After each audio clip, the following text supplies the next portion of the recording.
नमस्कार.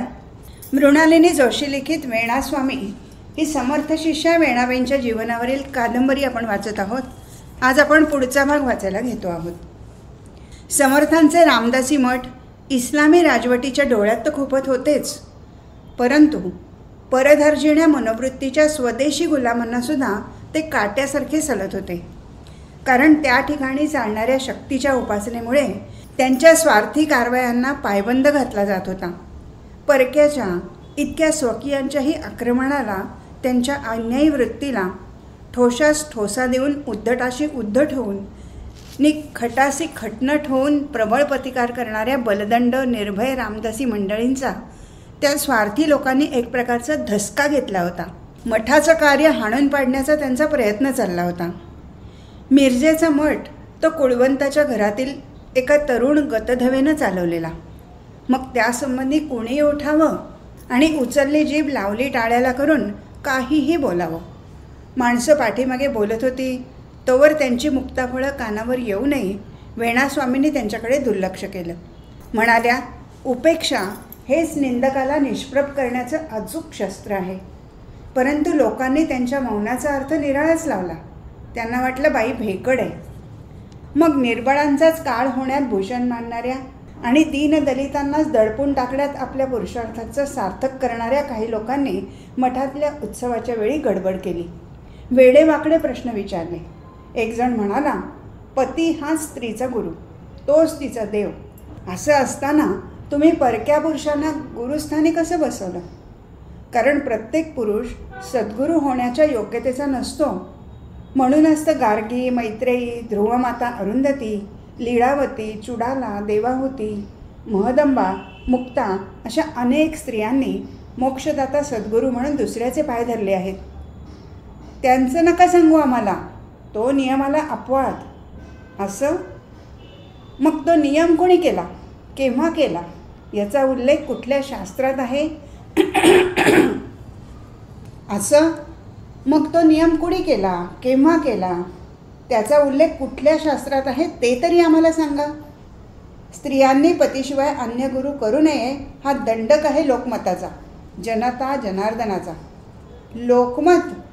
अहो, ते तर अत्यंत चंचल. आज एका त्याची निर्भत्सना करतील तर उद्या त्याचाच उदो उदो करतील. जिवंत असताना मरणप्राय छळ करतील आणि उद्या त्याचा देह पडल्यावर तेच लोक त्याचे देव्हारे माजवतील. आता राहिला तुमचा जनता जनार्दन. जनार्दन हा जनतेमध्ये वास करतो, तिच्या मुखानं बोलतो, प्रगट होतो, हे आम्हालाही मान्य आहे. पण ही जनता मात्र तुम्ही समजता ती नव्हे. मग ती कोणती? आमचे स्वामी म्हणतात, जनी जनार्दनू आहे परितो सज्जनी वसे. जना आणि सज्जनाला एकची करता नये. अहो, जनार्दनासारख्या परममंगळाची वाणी प्रकट होते ती केवळ निर्मळ मनाच्या आणि शुद्ध चारित्र्यांच्या संतमुखातून. जन आणि सज्जन या दोन्हीत आपण जर विवेक केला नाही तर मोठाच अनर्थ ओढवेल. कारण मग दुष्ट दुराचारी दुर्जनाच्या टोळीलासुद्धा आपल्याला जनार्दनच समजावं लागेल आणि त्यांचे हिंसक आदेश पाळावे लागतील. वेणास्वामींच्या या विधानावर उत्तर न सुचल्यानं विरोधक रागावून म्हणाला, हे पहा बाई, आम्हाला तुमचं पांडित्य ऐकायचं नाही.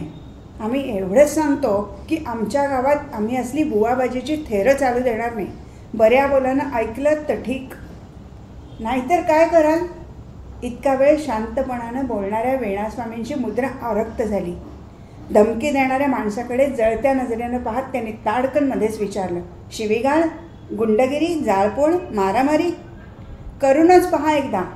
पण एक ध्यानात ठेवा की आम्हीही काही कच्च्या गुरुचे चेले नाही. आम्ही उपासक आहोत धनुधारी रामाचे, दैत्य संहारक हनुमंताचे, रणचंडी दुर्गेचे. तुम्हाला वाटत असेल की एक मठाधिपती स्त्री आपल्याला काय शासन लावेल, कसा प्रतिकार करेल? परंतु हा आपला निव्वळ भ्रम आहे. कारण ही गुहा आहे एका वाघिणीची. आपली गट शेळ्या मेंढ्यासारखी होऊ नये असं वाटत असेल तर विवेकानंच वेळीच सावध व्हा. आमच्या वाटे जाऊ नका. बोलता बोलता वेणास्वामी स्तब्ध झाल्या. त्यांच्या मुखावरचा सात्विक संताप हळूहळू मावळू लागला. त्यावर हलकीशी स्मितरेषा उमटली. सौम्य स्वरानं त्या म्हणाल्या, तुम्हाला कसं सांगावं, कसं पटवावं? अहो, खरं सांगायचं तर आम्ही आता तुमच्या लौकिक बंधनातून मुक्त झालो आहोत. तुमच्या निंदास्तुतीच्या पलीकडे गेलो आहोत. आम्ही ओळखतो केवळ परमेश्वराला आणि आम्ही वागतो केवळ त्याच्याच इच्छेने. नका लागू तुम्ही आमच्या नादी, कारण आम्ही पारिखे नहो लौकिका सारिखे. आमुच्या वाटे नका जाऊ, नये ते वाटे तुम्हा लावू. अशी स्थिती झाली मोठी, पोटी ब्रह्मांडाच्या कोटी. वेणी स्वामी आत्माराम, तेची आमुचे परमधाम. आपल्या निवडक शिष्यमंडळींसह समर्थांची स्वारी चाफळ मठातून निघून रथसप्तमीला साताऱ्याजवळच्या बागेत उतरली. त्यांच्या आगमनाची वर्दी मिळताच शिवाजीराजे आपल्या परिवारासह श्रींच्या दर्शनाला तात्काळ आले. नित्य नियमाप्रमाणे सद्गुरूंना 11 नमस्कार घालून स्वामींच्या आज्ञेनुसार त्यांचे सन्निध बसले. क्षेमकुशल विचारू लागले. त्या रात्री बागेतच मुक्काम झाला. दुसऱ्या दिवशी सकाळी बागेपासून राजगृहापर्यंत स्वामींची मिरवणूक काढावी असा बेत राजांनी केला आहे. असं कळताच समर्थ म्हणाले, शिवबा, एका संन्याशाला हा थाटमाट कशाला हवा? मिरवीत जायचं ते राजे रजवाड्यांनी, वैराग्याने नव्हे. परंतु महाराजांनी श्रीचरणी हट्टच धरला. प्रिय शिष्याच्या लढीवाळ हट्टापुढे स्वामींचं काही चालेना. राजाचं मन त्यांना मोडवेना. अखेरीस त्यांनी म्हटलं, करा तुमच्या मर्जीचे येईल तसं. मिरवणूक मोठ्या थाटात निघाली. अग्रभागी परमपवित्र भगवा ध्वज असलेला चांदीच्या सुंदर साजानं नटलेला देखणा अश्व, त्याच्या मागे अश्वारूढ भालदार, मध्ये डौलदार गजराजावर विराजमान झालेली राजगुरू समर्थ रामदासांची ब्रह्मतेजानं रसरसलेली निक्षात्र तेजानं लखलखणारी चैतन्यमूर्ती. गजाच्या मागून मेणे, पालख्या आणि त्यामागे शिष्य समुदाय, ढोल, दमामे, काहळा, दुंदुबी, वीणा, चिपळ्या अशा नानाविध वाद्यांच्या गजरात चाललेली ही वैभवसंपन्न शूरांची वैभवशाली शोभायात्रा डोळे भरून पाहण्यासाठी नागरिकांनी एकच दाटी केली होती.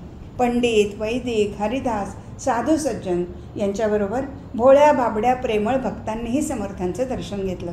माय बहिणींनी आनंदानं सोन्या रुपयाची फुलं उधळली. राजगृहात प्रवेश केल्यावर राजराण्यांनी सद्गुरूंची षोडशोपचारे पाद्यपूजा केली, आरती केली. रात्री कीर्तनं झाली. रामनामाच्या घोषानं परिसर मांगल्यानं भरून गेला. तिथून मग स्वारी परळीच्या किल्ल्यात गेली. या गडाची नावं प्रसंगाप्रसंगानं बदलत गेली. अश्वलायनगड, अस्वलगड, नवर सातारागड आणि परळी गावच्या हद्दीत असल्यामुळे परळीगड. परळी हे गाव लष्करीदृष्ट्या अत्यंत मोक्याच्या ठिकाणी वसलेलं होतं. इथून पश्चिमेला खेड चिपळूण, उत्तरेला महाबळेश्वर, प्रतापगड, रायगड, दक्षिणेला कळंब्याची घळ, चाफळमठ, ईशान्येला 3-4 कोसावर असलेला साताऱ्याचा किल्ला, नैऋत्येला 2-2.5 कोसावर गुप्त मसलत करता येईल अशी ऐसपैस मोरघळ, असा हा सर्व परिसर परळीच्या किल्ल्यावरून नजरेखाली ठेवता येत होता. एवढ्यासाठी शके 1595च्या चैत्र वद्य दशमीला मंगळवारी श्री शिवाजी महाराजांनी विजापूरकरांच्या ताब्यातून हा गड मोठ्या शिकस्तीने जिंकून घेतला. गडावर भगवा झेंडा फडकला. गड ताब्यात आल्यापासून महाराज स्वामींना तिथे येऊन राहण्याचा आग्रह करू लागले. समर्थ बघू बघू म्हणत होते. इकडे राजांनी समर्थांसाठी सर्व सोयींनी योग्य असा मठ बांधायला सुरुवातही केली. 2000वर होऊन खर्च केले. अवस्था चोख झालेली पाहून स्वामींना पुन्हा विनंती केली. स्वामी म्हणाले, आम्ही तिथे वस्ती केली तर ह्या चाफळ मठाचा भार कोण घेईल? तो भार आमचे शिरावर. आम्ही आपल्याप्रमाणे सर्व उत्सव पार पाडू. राजे तात्काळ उद्गारले. अखेरीस समर्थांनी मान्यता दिली आणि त्याप्रमाणे त्यांच्या निवडक शिष्यांसह शके 1598मध्ये मोठ्या थाटामाटाने गडावर आले. जिजोजी काटकरांनी सर्वांचं स्वागत केलं. राजांच्या अमात्यांनी हा परळीगड राजांनी स्वामी सेवेशी सद्गुरूंच्या वास्तव्यासाठी अर्पण केला आहे अशी सनद सुवर्णाच्या संपुटात ठेवून ती समर्थांच्या चरणी ठेवली. चाफळहून अंगापूरच्या डोहात सापडलेली श्री अंगलाई गडावर आणून तिची तिथे स्थापना केली. त्यानिमित्ताने महाराजांनी संत सज्जनांना निमंत्रणे धाडली. फार मोठा मेळावा घडून आणला. त्या संत महंतांच्या, साधू संन्याशांच्या मांदियाळीत राजकारणी धुरंधरही उपस्थित होते. अनेक प्रश्नांवर चर्चा झाली. अध्यात्माबरोबर राजकारण कसं असावं यासंबंधी समर्थांनी आपले विचार मांडले. म्हणाले, धर्ममार्तंडांनी, साधू संतांनी केवळ स्वतःपुरताच विचार न करता समाजाच्या कल्याणाचा, राष्ट्राच्या उन्नतीचा, ऐहिक वैभवाचा सुद्धा विचार केला पाहिजे. देशभर केलेल्या परिभ्रमणाने आमचं मन उदास झालं होतं. काय सांगावी आपल्या लोकांची दुर्दशा. जन बुडाले बुडाले, पोटे विण गेले. अवर्षण आणि दुष्काळाच्या जोडीला आलेल्या पिकांची लुटालूट, बायकांची लुटालूट, आसमानी आणि सुलतानी या 2 पाळ्यात माणसं पुरती भरडून निघाली. उदंड दुःख, उदंड दैन्य आणि त्यातच अधप्पात, सामाजिक, आर्थिक, नैतिक. ब्राह्मण बुद्धीपासून चेवले, आचारापासून भ्रष्टले, गुरुत्व सांडून झाले शिष्य शिष्याचे. कित्येक दावल मलकास जाती, कित्येक पिरास भजती, कित्येक तुरळक होती आपले इच्छेने. ब्राह्मण असे तर क्षत्रिय सत्वशून्य, परधार्जिणे. मग समाजाला तारून नेणार तरी कोण. अवघा देश नासून गेला. देहानं गुलाम झाला, मनानं गुलाम झाला, वृत्तीने गुलाम झाला. परंतु श्री रामचंद्राच्या कृपेनं आणि माता तुळजाभवानीच्या उपासनेनं निष्क्रिय समाज काही चलनवलन करू लागला. आत्मविस्मृती झालेल्या राष्ट्राची अस्मिता जागृत झाली.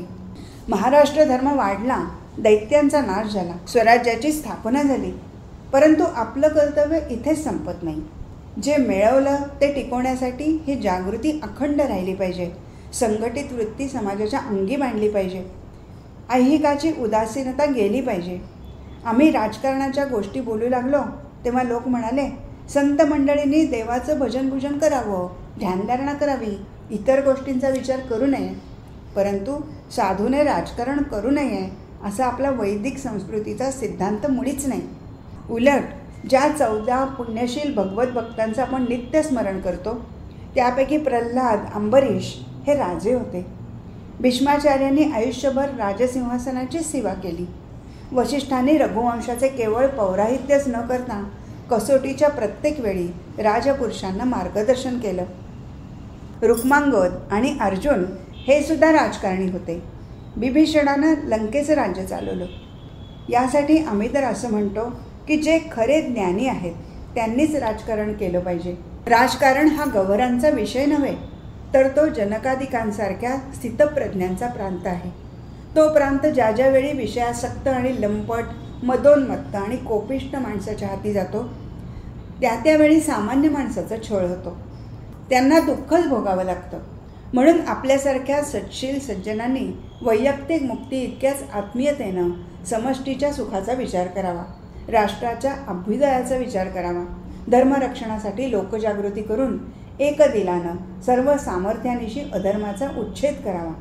आपण युद्धप्रसंगी शस्त्र धरू नये, परंतु आपण क्षत्रियांच्या शस्त्रांना मंत्र द्यावा.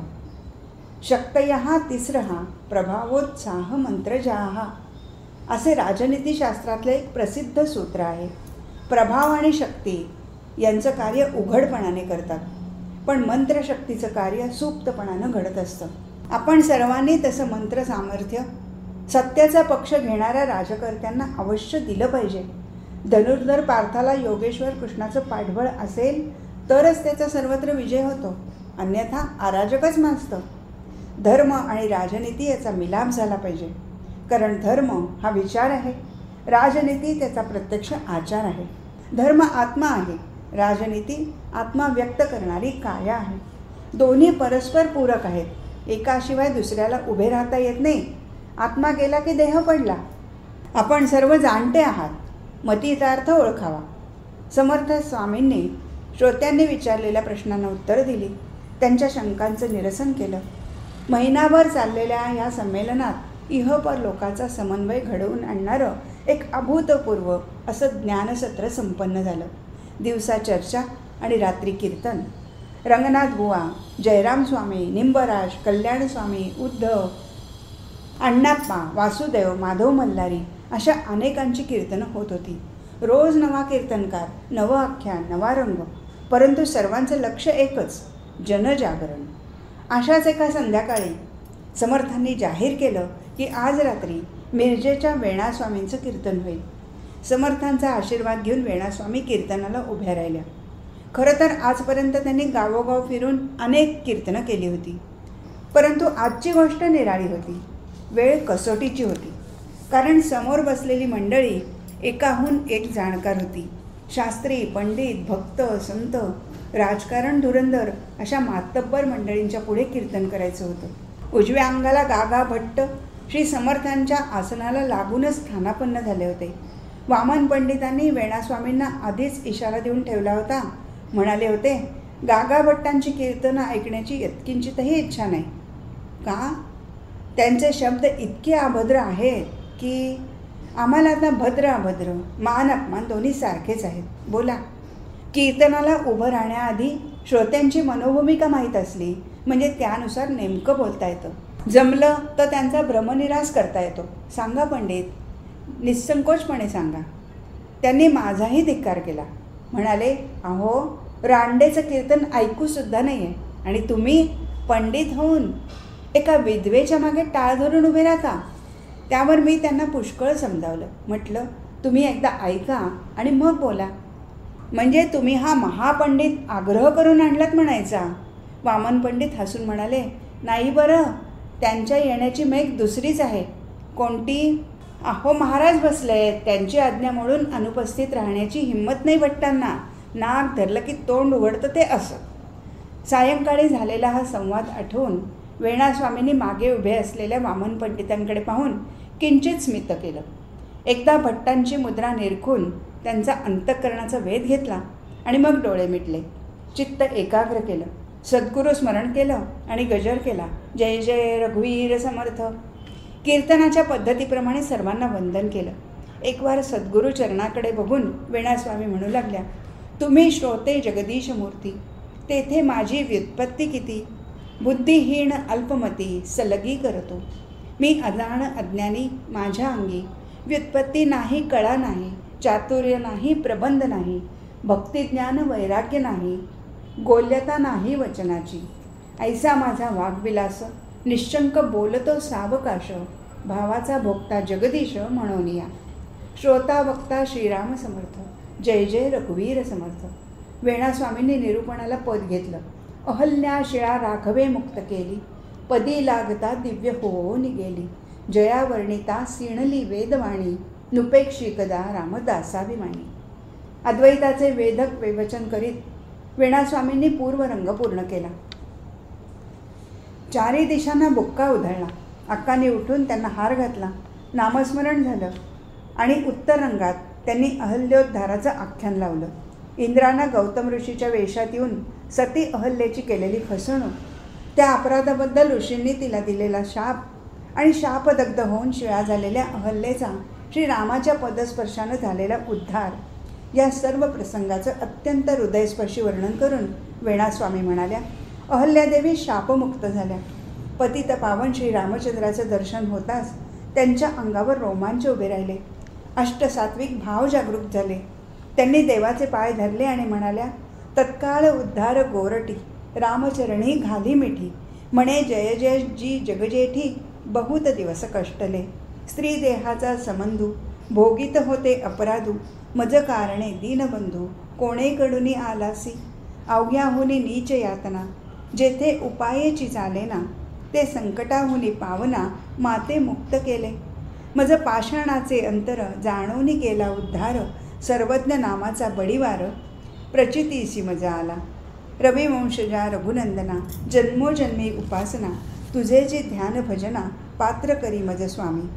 अहल्येच्या उपेक्षित आयुष्याची दारुण वेदना अनुभवलेल्या वेणास्वामींनी श्रोत्यांच्या पुढे अहल्येला साक्षात उभी केली. श्रोतृगण हेलावून गेला. तिचा उद्धार होताच आनंदून गेला. पूर्वरंग होईपर्यंत अवघडून बसलेले, टाळी वाजवा म्हटलं की संकोचून हळूहळू टाळी वाजवणारे, विधवेचं कीर्तन ऐकण्यात आपण काहीतरी पाप करतो आहोत या कल्पनेनं कानकोंडे झालेले गागा भट्टसुद्धा या रसगंगेत अवगाहन करताना आपलं पांडित्य विसरून गेले. वेणास्वामींचे प्रचितीचे बोल लक्ष देऊन ऐकू लागले.